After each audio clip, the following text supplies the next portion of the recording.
From Hollywood, it's time now for... Johnny Dollar. Lieutenant Steve Howard, homicide. I found word to call you there at your hotel. Right. I'm an insurance investigator, Lieutenant, and... Yeah, I've heard of you. Can I help you? Well, I understand you're the man who handled a murder case at the Bala-Kinwood dog show last year. That's right. We're still working on it. Oh, fine. Like to look over the setup for an attempted murder? Oh? Of who? Me. Stay right there, Mr. Dollar.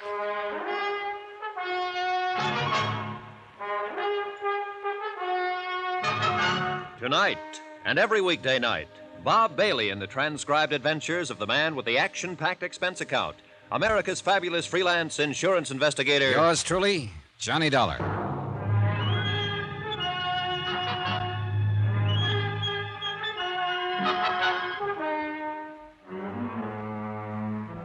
Expense account submitted by Special Investigator Johnny Dollar to the Philadelphia Mutual Liability and Casualty Company. Following is an accounting of expenditures incurred during my investigation of the Laird Douglas of Heatherscote matter. And at this point, that name is no joke. Expense account item 3, 70 cents cab fare from the office of Harry Branson to my hotel. It was at Harry's office that I got the craziest assignment I'd ever taken. Bodyguard to Laird Douglas of Heatherscote, who turned out to be a dog. And I mean that literally. A purebred Scottish terrier who rated high enough in dogdom for somebody to make a couple of attempts on his life. Right now, it looked like somebody wanted me to be next. What's all this talk about an attempt on your life? Here, Lieutenant. Take a look at this handbag of mine. Huh? Wait, don't touch it. Huh? I left it here on this little luggage stand about an hour ago, right after I checked in. Only before I left it, I opened it and took out my gun. So? So when I got back, just before I called you, I found the bag as you see it now, locked again. Oh, now look here, Mr. Yeah, Dollar. I know. But if a chambermaid had been in here, there would have been other signs. You know, bed turned down, fresh towels in the bath, things like that. Boy, you're a suspicious man. You sure you didn't lock it yourself after taking your gun out? I'm sure. Anyhow, instead of opening it, I started to pick it up to put it on the bed to unpack. Here now, you lift it. Why? Because it weighs close to 25 pounds, and that's too much for nothing but an extra suit, a few shirts and shorts, some handkerchiefs and the like. You check with the desk? No callers that they know about. Well, let me see. Yeah, that is pretty heavy. And it doesn't tick. Now, look here. Yeah? Do you see where somebody on the fire escape used a pry bar to shove this window open? Oh, yeah. And those marks are fresh. Very fresh. Operator, get me Central Police.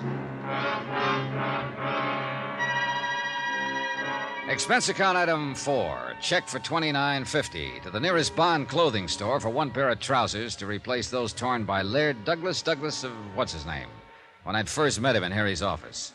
Item 5, phone call to Mrs. Peter Malcolm Kelly Van Pyton. Well, don't you worry, Mr. Dollar.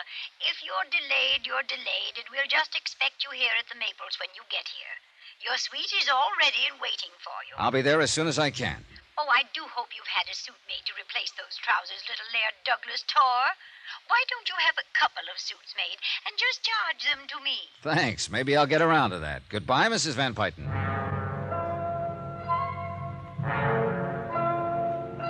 First of all, I had to know what Lieutenant Howard found out about the suitcase he'd had his lab crew pick up.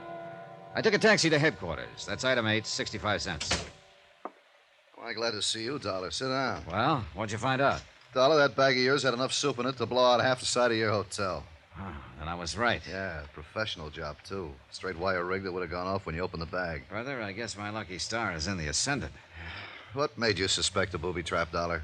Last year and a few days ago, somebody tried to poison a dog. Well do I know. Laird Douglas of Heatherscote, Blue Ribbon Scotty, belonging to Mrs. Peter Malcolm Kelly Van Pyton, yeah. Right. Apparently, the whole reason for it was to keep the pooch from winning the best of show at the annual dog festival, or whatever you want to call it, out at Bala-Kinwood. So I've heard. I think it was more than that. Oh, wait a minute. Now, don't tell me you subscribe to the idea that if the dog were to die, Mrs. Kelly Van Pyton would probably kick off, too. No question about it. Okay. Well, you don't know her yet, or you wouldn't be so skeptical. Her whole life revolves about that dog. And her money, of course. Now, from what I've seen, she just throws that away. Of course she does. At least in small quantities. You know, 1,000 or 2 here or there, even 100,000 to some school or library or something where it'll show. But even that's only a drop in the bucket to her. Lieutenant, I don't quite see what you're driving at. Well, she is one of the remnants of a class in this country, fast dying out, thank goodness, that for generations has been cultured and conditioned into thinking that money is everything, that their whole destiny is to control vast industries, lands, railroads, oil, shipping, and people. People, Dollar, by means of their sheer financial prowess. But I thought our present tax situation... Yeah, sure, their day is almost done, but the few who are still around, like Mrs. Kelly Van Pyton, are hanging on for dear life, trying to add to their power. Hey, Steve, you make a sweet, gabby, eccentric old lady sound like an ogre. She is, no question. I'm sure she doesn't realize it. Simply because this whole attitude has been so thoroughly ingrained into her all her life? That's right. Oh, well, we'll see. Yeah, you'll see. Well, look, let's get to the point. Who do you think might be trying to get rid of the old lady? I haven't the least idea. Well, no family, relatives? Only living relative is her nephew, Warren Staley. Ah. Nothing. You sure? Haven't been able to pin a thing on him. Where can I find this Warren Staley? At the Maples. He lives there with her, huh? Yep. And you're sure he would be her only beneficiary? Yep. Uh-huh. Good luck, Dollar. Lieutenant Howard seemed to know what he was talking about. Nonetheless, I decided that the nephew, Warren Staley, would at least be a start, and the sooner I could move in at the Maples, the better. Item 9, 780 cab fares back to my hotel and out to the Maples in the suburb of Germantown. When I first saw the place, I could hardly believe my eyes. It looked like a regular castle perched atop a small hill. Even the gatehouse, nearly half a mile from the mansion, was big enough to house several families. But the mansion itself, wow. A rather stuffy-looking butler, after practically climbing up my family tree, escorted me to the reading room. Mrs. Kelly Van Pyton, and guess who? Whoops! Oh, easy now, Doug. Oh, Mr. Dollar, I'm so glad you're here. And look, he remembers you. Yeah. Isn't that sweet? Yeah, it is. Attaboy, Doug. Easy Oh, now. and please call him Douglas. Huh? After all, the name Doug sounds so common, doesn't it? Oh, you really think he cares, Mrs. Van Pyton? Oh, you're joking, aren't you? Yeah. Mr. Branson said you had quite a sense of humor. Yeah, down boy. Now, did Hastings show you to your suite? The butler? No, but he took my things. Then I'll show you. I'm sure you'll love it and be quite comfortable. This way, please. Yes. You coming, Doug? Douglas? Yeah, attaboy. Do you see how happy he is having you here? I am too, Mr. Dollar. Now we just... Oh, Warren, darling. Huh? Hello, Santa. Mr. Dollar, this is my little nevy, Warren Staley.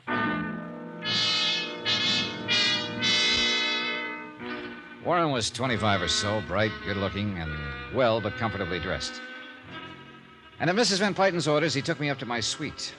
Living room, study, breakfast room, bath, and bedroom. And it still occupied only a small part of the second floor. Now, here next to you are Dougie's rooms. One Wow. for sleeping and one for eating. Can you tie that? The dining room for a dog. And through that door is Mademoiselle Poirot, his governess. She feeds and bathes them. And that's a full-time job? Oh, sure. Most pampered dog in the country. Brother, I'll go with you on that. No doubt Tonto will ask you to keep this connecting door open at night. Hey, sit down a minute, Warren. I'd like to talk to you. Sure. I hope you're impressed by all this. Are you kidding? And Tonto will love you dearly.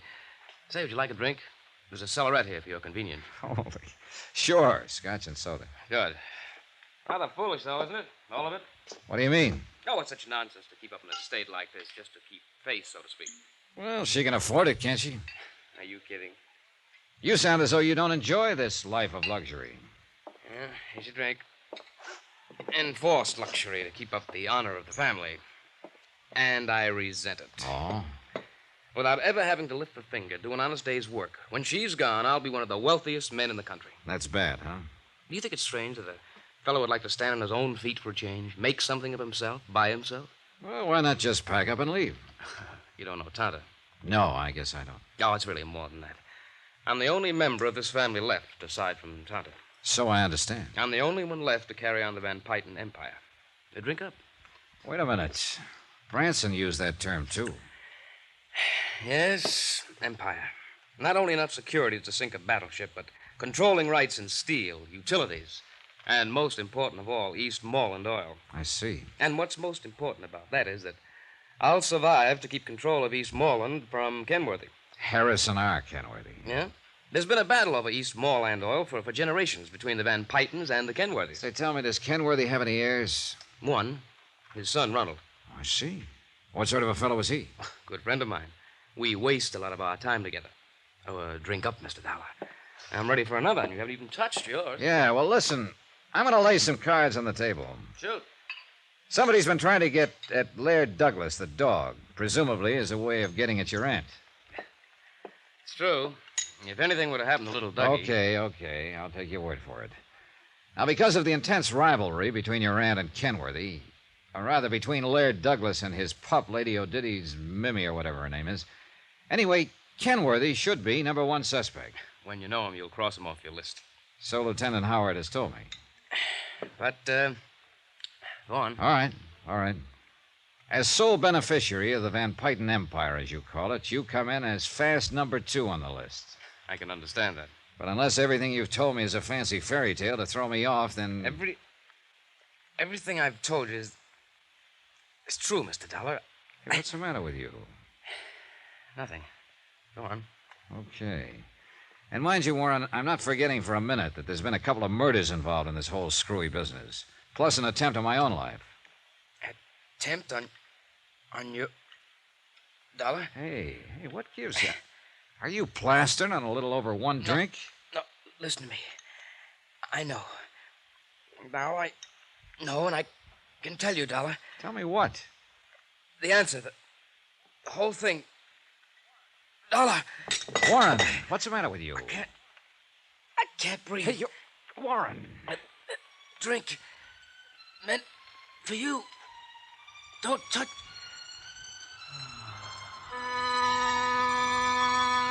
He died without another sound. I carefully sniffed the drink that had been poured for me, gingerly tasted it. Nothing.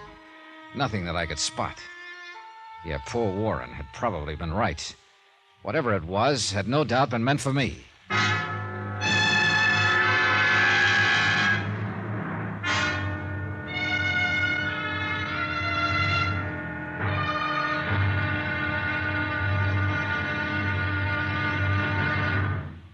Now, here's our star to tell you about tomorrow's intriguing episode of this week's story. Tomorrow, things and people finally begin to line up on the case.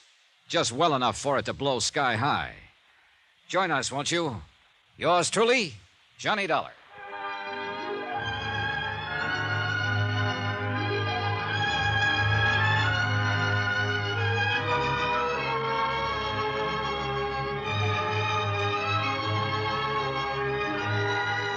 Yours truly, Johnny Dollar, starring Bob Bailey, is transcribed in Hollywood. It is produced and directed by Jack Johnstone, who also wrote tonight's story. Be sure to join us tomorrow night, same time and station, for the next exciting episode of Yours truly, Johnny Dollar. Roy Rowan speaking.